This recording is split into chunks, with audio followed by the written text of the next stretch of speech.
Madame, Messieurs, c'est un plaisir de vous retrouver à ce rendez-vous de l'information. Voici le sommaire de cette édition. Le rapport 2020-2021 sur la situation des droits humains dans le monde et au Bénin a été rendu public dans la matinée de ce mercredi par Amnesty International Bénin. Nous en parlerons dans ce journal. Sortie médiatique du maire de la ville de Cotonou ce mardi. Luc Akropo est revenu sur les nombreux projets mis en œuvre par le gouvernement du président Patrice Talon au profit de la ville de Cotonou. Hors du Bénin, les discussions pour tenter de sauver l'accord international sur le nucléaire iranien ont démarré ce mardi en Autriche. Nous en parlerons dans cette édition. Voilà pour le sommaire.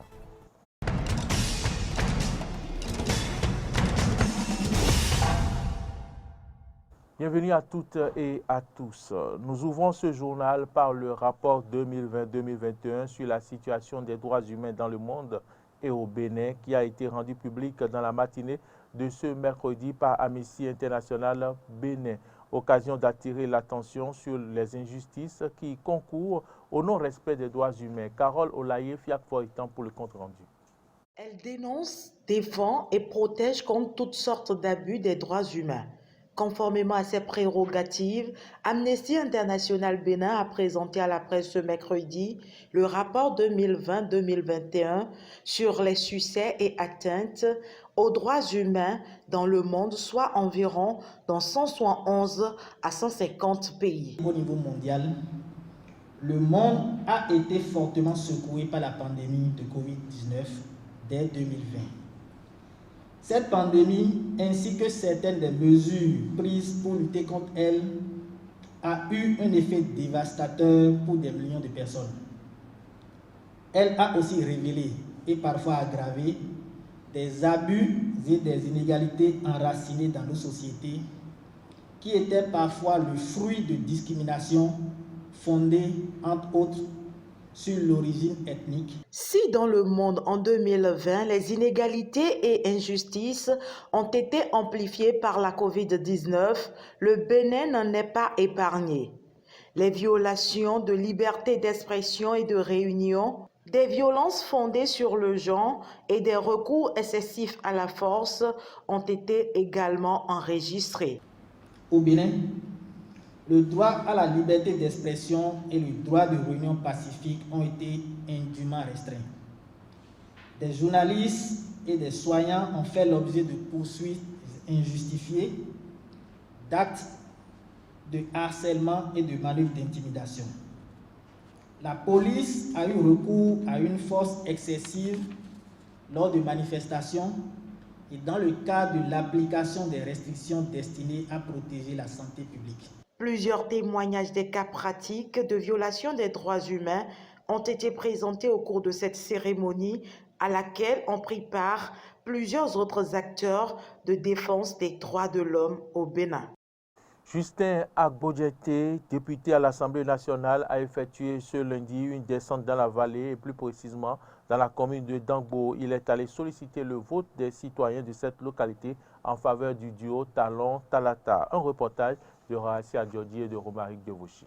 L'honorable Justin Agbodjete du parti Union progressiste, accompagné d'une forte délégation, était ce lundi 5 avril 2021 dans la commune de Dangbo pour sensibiliser les populations à voter en faveur du duo Talon-Talata. 3 arrondissements ont été parcourus. L'arrondissement de Dequin, de Bécor et Kessounou. À chaque étape, les populations sont sorties massivement pour écouter le message du député Agbodjete. Nous devons nous mobiliser ardemment pour soutenir le président Patrice Talon et Talata. Nous, fils de la vallée, nous devons tout faire pour que le dimanche prochain, le 11 prochain, Dequin fasse 100%. Et c'est ça que vous avez promis, n'est-ce pas? Oui. Vous avez promis 100%. Dangbo est l'une des communes de la vallée de l'Ouémé, une richesse naturelle qui regorge d'énormes potentialités. Et pour l'honorable Agbodjete, les fils et filles de cette localité doivent rallier la cause du candidat Talon pour espérer un réel développement de la vallée. C'est ça qui doit nous donner l'ouverture de réclamer, de demander au président Talon. Nous voulons le pont. nous voulons l'électricité, nous voulons l'eau, nous voulons la route, le pont qu'il faut. Parce que nous sommes enclavés, la vallée est enclavée. Il faut que la vallée soit désenclavée.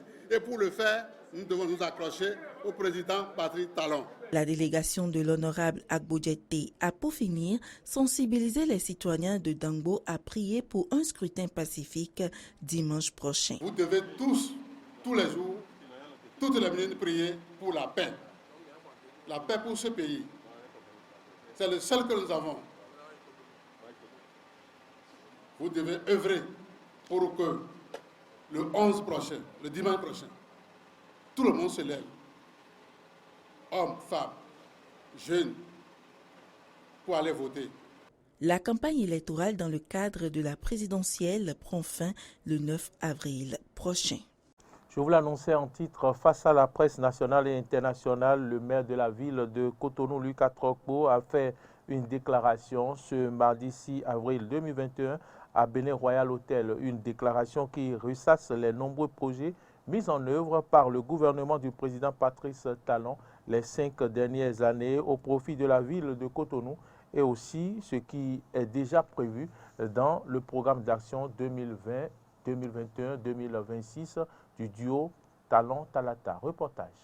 Le maire Lucas Trokpo, pour cette déclaration, avait à ses côtés José Didier Tonato, ministre du cadre de vie et du développement durable. Selon le maire de Cotonou, la ville a bénéficié de réalisations concrètes pendant le quinquennat du président Patrice Talon. Nous pouvons citer, entre autres réalisations, la construction du boulevard de la Marina, partant de l'aéroport à la direction de la Loterie nationale du Bénin, long de 5,16 km avec 550 mètres de bretelles, et une prévision de bitume officielle de la statue de l'Amazone qui donnera un nouveau visage à la ville.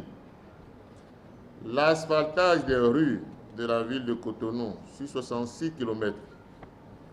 Le projet de gestion des eaux pluviales et résilience urbaine, PAPC, de 253 milliards de francs CFA.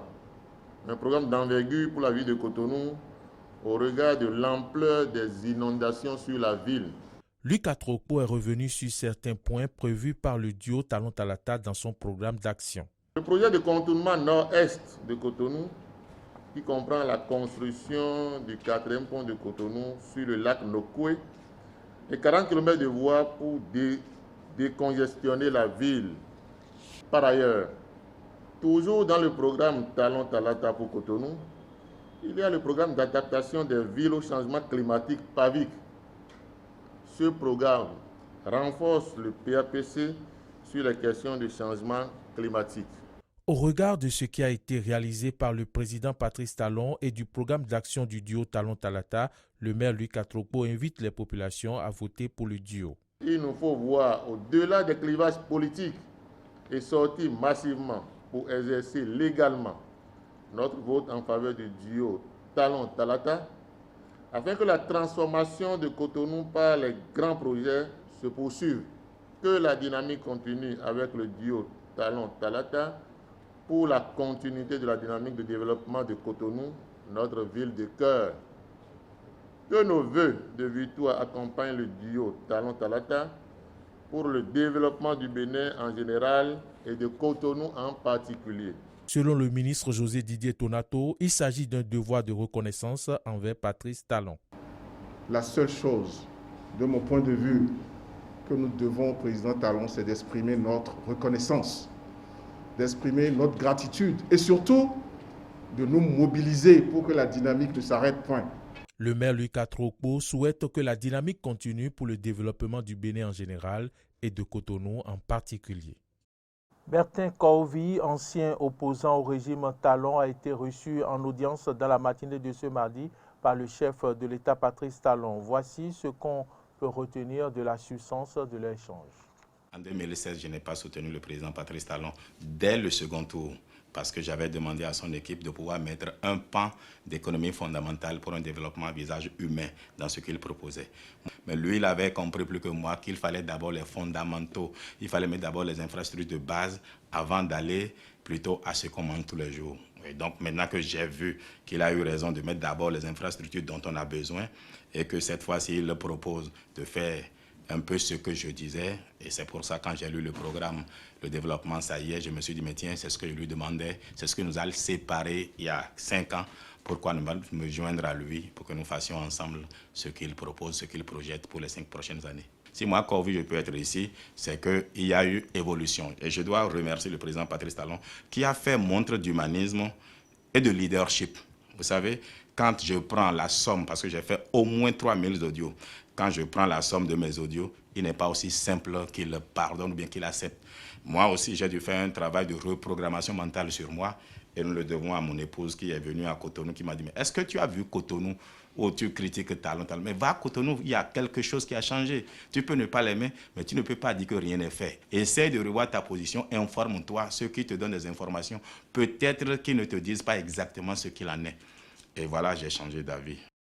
En Israël, après 2 jours de consultation politique des différents partis politiques, Benjamin Netanyahou a été désigné pour former un nouveau gouvernement. L'intéressé promet de tout faire pour sortir son pays de la spirale des élections. Le Premier ministre, de plus en plus contesté après 12 ans au pouvoir, doit former un gouvernement de coalition stable pour sortir Israël de l'impasse politique. Mais ce choix divise les Israéliens.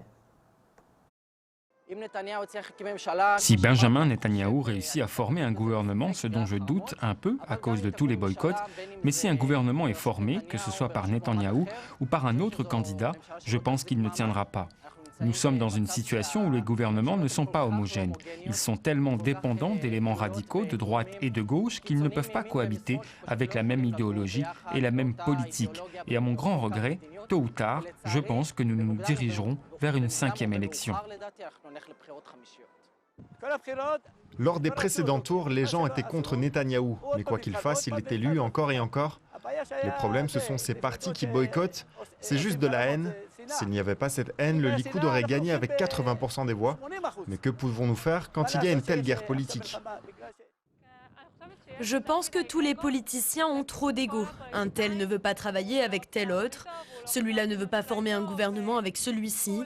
Ils sont tous les uns contre les autres et c'est dommage car au final, nous voulons tous la même chose. Les discussions pour tenter de sauver l'accord international sur le nucléaire israélien ont démarré ce mardi en Autriche. De retour à la table de négociation, Washington se dit prêt à lever les sanctions qui sont en contradiction avec l'accord. Téhéran promet de son côté de renouer avec ses engagements dès que ces mesures punitives seront retirées. Suivez. Et constructive. Voilà comment Washington et Téhéran ont résumé leur première journée de discussion. Une entrevue de près de 2 heures, sans face-à-face direct dans ce luxueux hôtel de la capitale autrichienne, en compagnie bien sûr des signataires du JCPOA, le plan d'action global commun, le tout sous l'égide de l'Union européenne. Oui, nous voyons cela comme une étape constructive et bienvenue. Et en fin de compte, nous espérons pouvoir quitter Vienne, retourner aux États-Unis, notre équipe de négociation, devrais-je dire, avec une meilleure idée de la feuille de route qui nous permettra d'atteindre cet objectif, le respect mutuel, le respect de l'accord par l'Iran et la manière dont les États-Unis pourraient également retourner dans l'accord. Je peux dire que dans l'ensemble, cette réunion a été constructive. Nous avons convenu de mettre en place 2 groupes de travail, l'un sur les sanctions et l'autre sur le domaine nucléaire. Ces 2 groupes de travail sont composés de tous les membres de la commission mixte, c'est-à-dire des experts iraniens ainsi que des experts des pays du P4+1, sans la présence des États-Unis. Les États-Unis ne seront présents à aucune réunion avec l'Iran. C'est notre politique définitive et il n'y a aucun doute à ce sujet. Les États-Unis se disent prêts à lever les sanctions qui sont en contradiction avec l'accord, condition sine qua non pour que l'Iran renoue avec ses engagements nucléaires, dont le pays s'est progressivement affranchi depuis le retrait de Washington en 2018. L'ex-président américain Donald Trump avait dénoncé unilatéralement ce pacte conclu à Vienne en 2015, visant à garantir que Téhéran ne cherche pas à se doter de la bombe atomique. Mais Joe Biden souhaite le réintégrer et depuis son arrivée à la Maison-Blanche, les différentes parties s'activent en coulisses. Un rétablissement de l'accord qui ne surviendra pas immédiatement. La Maison-Blanche a dit s'attendre à un processus long et difficile. Madame, Messieurs, c'est ici que se referme ce journal. Si vous l'avez suivi, merci de votre fidélité. Bonne suite de nos programmes et à demain.